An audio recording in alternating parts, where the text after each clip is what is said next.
Naam, assalamu alaikum wa rahmatullahi ta'ala wa barakatuh, wapenzi wa kripu za Babu Haji soda yangeni. Naitwa Dr. Haji almaarufu Babu Haji, naishi Dar es Salaam, Buguruni, Marapa.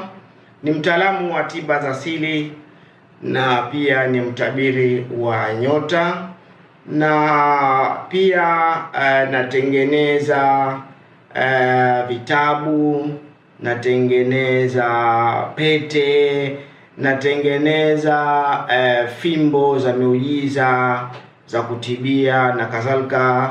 Pia ni mtunzi wa vitabu, nimetunga vitabu vingi sana, nina vitabu zaidi ya 300 kama na 40 namna hii. Lakini kitabu mojawapo ni uchawi wa zamani. Ukikutana na chochote uchawi wa zamani, namba 1, namba 2, namba 3, namba 4, namba 5, vyote ni Babu Haji, nimevitunga mimi mwenyewe.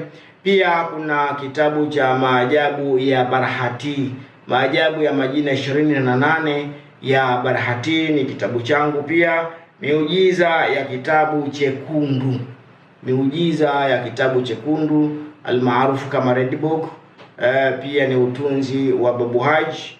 Pia kuna jitibu kwa kutumia mitishamba, ni cha Babu Haji. Halal Badri, upanga wa moto, cha Babu Haji. Maajabu ya Yasini, cha Babu Haji. Maajabu ya Ina Anzalnahu, cha Babu Haji. Dua Mujarrabu, Yasini, Yasini upanga wa moto, Yasini Halal Badri, Mjalbati bin Haji, vyote hivyo ni vitabu vyangu.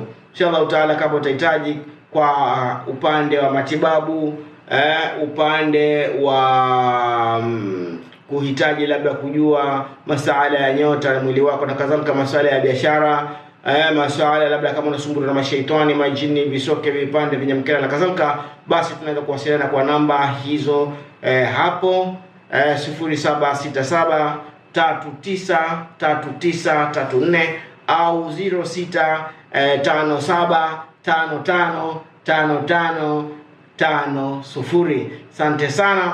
Kuana na Babu Haji hakuna gharama ya aina yoyote. Na pia tarehe 25 kama sikosei, tarehe 25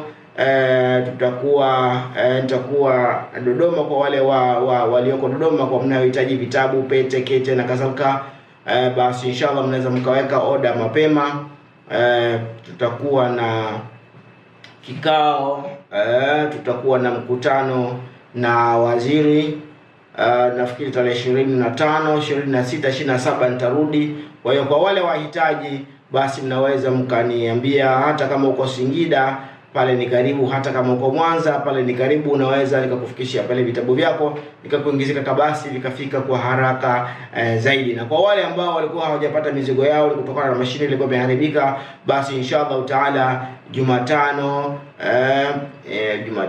Alhamisi, tarehe hii ya kesho kutwa, basi inshallah vitabu vyenu vitatumwa inshallah taala. Waweja sana kutegeleka soda yangeni. Goodbye. Thank you very much.